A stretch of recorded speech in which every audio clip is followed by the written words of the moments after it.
तो आप सभी लोगों का बहुत बहुत स्वागत है एक बार फिर हमारे चैनल पे।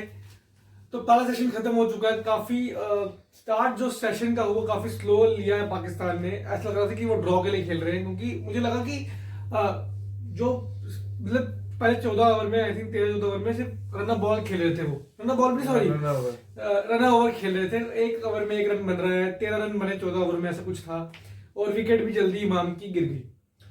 तो उसके बाद जब ड्रिंक्स ब्रेक हुई, ड्रिंक्स ब्रेक के बाद आके उन्होंने जब स्पिनर्स लगाए तो फिर इन्होंने चार्ज लिया। और मुझे सुबह ही लग रहा था कि जब फास्ट बॉलर्स, कल भी आपने देखा जब फास्ट बॉलर्स बॉलिंग कर रहे हैं, पाकिस्तान जो है डिफेंसिव मोड में जा रहा है और वो अटैक नहीं कर रहा। और वो वेट कर रहा है कि कब, जैसे मुझे लगता है कि जो वेट कर रहे हैं कि कब उनके फास्ट बॉलर्स जब हटेंगे और स्पिनर आएंगे। क्योंकि आप फास्ट बॉलर्स कितने हैं, 2 फास्ट बॉलर्स हैं। स्टोक्स बॉलिंग कर नहीं रहे हैं अभी, तो 2 फास्ट बॉलर्स हैं, तो वो कब तक बॉलिंग करेंगे? उनका स्पेल कितने बड़ा हो जाएगा? वो ऑलरेडी थके हुए हैं, क्योंकि पिछली अभी इनकी इनिंग्स में ज्यादा डिफरेंस नहीं रहा है। 20 ओवर बैटिंग की इंग्लैंड ने, वापस उनके बॉलर्स बॉलिंग करने आ गए हैं, तो इतना फ्रेश नहीं है उनके बॉलर्स, तो थक जाएंगे। 4 ओवर का स्पेल, 5 ओवर का स्पेल करेंगे, वो निकाल लेते हैं वो स्पेल आराम से। 1 ओवर में 1 रन मार दिया, 2 रन मार दिया, उसके बाद जब स्पिनर आते हैं तो उनको चौके छक्के मारते हैं। तो वो बहुत दिमाग से खेल रहे हैं। बिल्कुल सही कहा आपने। स्टार्टिंग थोड़ी स्लो थी, मुझे लगा था कि ये ड्रॉ के लिए जा रहे हैं, मतलब क्या फायदा अगर आप मतलब इतना बड़ा टोटल भी नहीं चाहिए था हमको। तो मुझे लगा था क्या फायदा अगर इसके बावजूद भी लोग ड्रॉ के लिए जा रहे हैं, इतना मौका है इनके पास। बट उन्होंने एक्सेलरेट किया है। अब 2 सेशंस में 174 रन चाहिए मेरे ख्याल से, तो कुछ नहीं है 2 सेशन के हिसाब से। देखिए कुछ नहीं है, विकेट चाहिए इनको 2। अगर इंग्लैंड ने 2 विकेट, क्योंकि अब अजहर अली कह रहे हैं कि बैटिंग करने आएंगे वापस, तो ठीक है, चलो अच्छी बात है। वो 2 विकेट चाहिए इनको। मैंने कल भी कहा था कि ये विकेट बहुत फ्लैट है, स्पिनर्स कुछ नहीं करेंगे इस विकेट पे। अब देखिए स्पिनर जब तक, अगर स्पिनर ही कराते रहेंगे ना बॉलिंग, तो आई थिंक आराम से मैच जीत जाएगी पाकिस्तान, आराम से।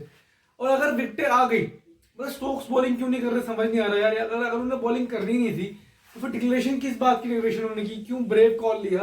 और अगर आप रिजल्ट निकालना चाहते हो तो आपको पता है कि हमारे पास बॉलिंग ऑप्शंस कम है, कि अगर मैंने बॉलिंग नहीं करनी है तो आप खाली 2 फास्ट बॉलर के साथ जा रहे हो, और वो कितनी देर बॉलिंग करेंगे? उनका स्पेल निकाल रहे हैं वो, ठीक है, उस पर वो अटैक ही नहीं कर रहे। अगर उनको उस पर भी अटैक करें तो विकेट मिले, लेकिन वो अटैक ही नहीं करेंगे उसके ऊपर। जैसे आपने, चलो मान लेते हैं कि आपने 10 ओवर भी back to back fast bowler से कराए, 5 ओवर एंडरसन ने कराया, 5 ओवर रॉबिन्सन ने कराए, और 10 ओवर में उन्होंने 5-6-10 रन भी बना दिए। 1 ओवर में 1 रन बनाया, 10 रन बना दिए। बाकी के 10 ओवर जो स्पिनर कराएंगे अगले स्पिनर जब आएंगे, क्योंकि आप कितनी देर फास्ट बॉलर से कराओगे बॉलिंग, उन्होंने उस 10 ओवर में 30 रन मार देने। तो कहीं ना कहीं आपका ये प्लानिंग है ये फेल हो जाएगी। इसीलिए आपको स्टोक्स को बॉलिंग करनी पड़ेगी। अगर स्टोक्स बॉलिंग करते हैं और एक एंड से आप एक स्पिनर लगाते हो, जैक्स तो बहुत ही फ्लैट लग रहे हैं, और एक ही स्पिनर आप अभी लगाओ और 2 फास्ट बॉलर लगाओ, तो जैक्स, दूसरे वाले जैक वाला, जैक लीच नहीं बोल रहा मैं, जैक लीच लगाओ। हाँ, जैक लीच लगाओ तो या फिर रूट भी ठीक कर रहे हैं, लेकिन जैक नहीं ठीक कर रहे। जैक लिविंगस्टन तो बाहर हो गए, वो तो अब टूवर्ड्स ही बाहर हो गए पूरे।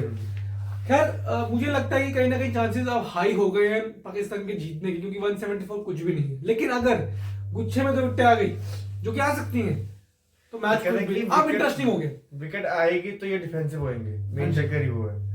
और डिफेंसिव होने के चांसेस अभी लग नहीं रहे, क्योंकि जिस तरीके से खेल रहे हैं इनको पता है कि जीत पास आ गई है। अब कोई ब्लंडर ना कर दे और 2 विकेट ना गिर जाए तो बात लग गया। आपको क्या लगता है कौन जीत रहा है? अभी भी आपने इंग्लैंड बोला था, पाकिस्तान जीत रहा है। आपको क्या लगता है कौन जीतता है? प्लीज कमेंट बॉक्स में लिख के बताइए। हम आपसे मिलेंगे अगले सेशन में, अगली वीडियो में। तब तक के लिए गुड बाय, टेक केयर, जय जय।